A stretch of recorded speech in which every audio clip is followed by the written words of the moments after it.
తూర్పు నియోజకవర్గంలోని పూజమ్మ జంక్షన్లో కొండా దంపతుల నాయకత్వంలో రాష్ట్ర కాంగ్రెస్ నాయకులు గోపాల్ నవీన్ రాజ్ గారి ఆధ్వర్యంలో ఇవాళ ముఖ్యమంత్రి రేవంత్ రెడ్డి గారి నాయకత్వంలో ఇవాళ రాజీవ్ యువ వికాసం నిరుద్యోగులకు 4 లక్షల రూపాయలు, అలాగే బీసీ రిజర్వేషన్ 41%, ఎస్సీ వర్గీకరణ చేసిన ఘనత మన ముఖ్యమంత్రి రేవంత్ రెడ్డి గారు దక్కుతుంది.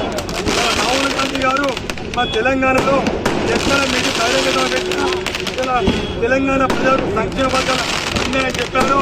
ఇలా ఎస్సీ వర్గీకరణ కానీ, బీసీ రిజర్వేషన్ కానీ, రాజీవ్ యువ వికాసం అనేక రంగాలలో ముందుకు పోవాలని వారు రాహుల్ గాంధీ గారు ఏదైతే చెప్పిందో రేవంత్ రెడ్డి గారి నాయకత్వంలో మంత్రివర్గ సహచరులు అందరూ కూడా క్యాబినెట్లో తీర్మానం చేసి అసెంబ్లీలో తీర్మానం చేసినందుకు మన భోజనమ్యాన్ జంక్షన్లో పెద్ద ఎత్తున సంబరాలు పాలాభిషేకం మామూలు టపాసులు కాల్చి స్వీట్లు పంపించడానికి సంబరాలు పెద్ద ఎత్తున తీసుకుపోతారు.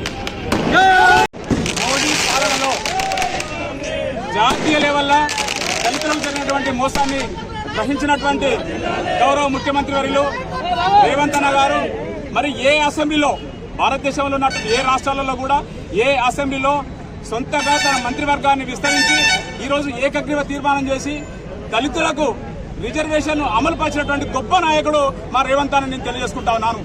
ఈ సందర్భంగా అదే తీరుగా ఈరోజు 42% ఏదైతే ఉన్నదో బీసీలకు ఏకగ్రీవంగా రిజర్వేషన్ ప్రకటించిన ఘనత రేవంత్ అన్న గారికి. మరి ఈ విషయాన్ని ఏదైతే ఉన్నదో మా అధినాయకురాలు మా కొండా దంపతులు ఈరోజు బీసీ నినాదాన్ని ఎత్తుకొని అదే మన పొన్నం ప్రభాకర్ అన్న ఇద్దరు కలిసి రేవంత్ అన్నను ఒప్పించి మెప్పించినట్టు ఘనత వారి.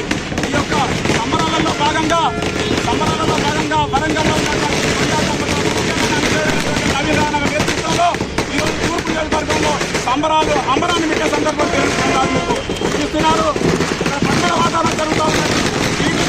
జరిగింది, పాలాభిషేకం చేయడం జరిగింది. కావున మరోసారి గౌరవ ముఖ్యమంత్రి గారికి మరి మా వరంగల్ పక్షాన, కొండా దంపతుల పక్షాన, మా నవీన్ పక్షాన ధన్యవాదాలు తెలియజేస్తా ఉన్నాం.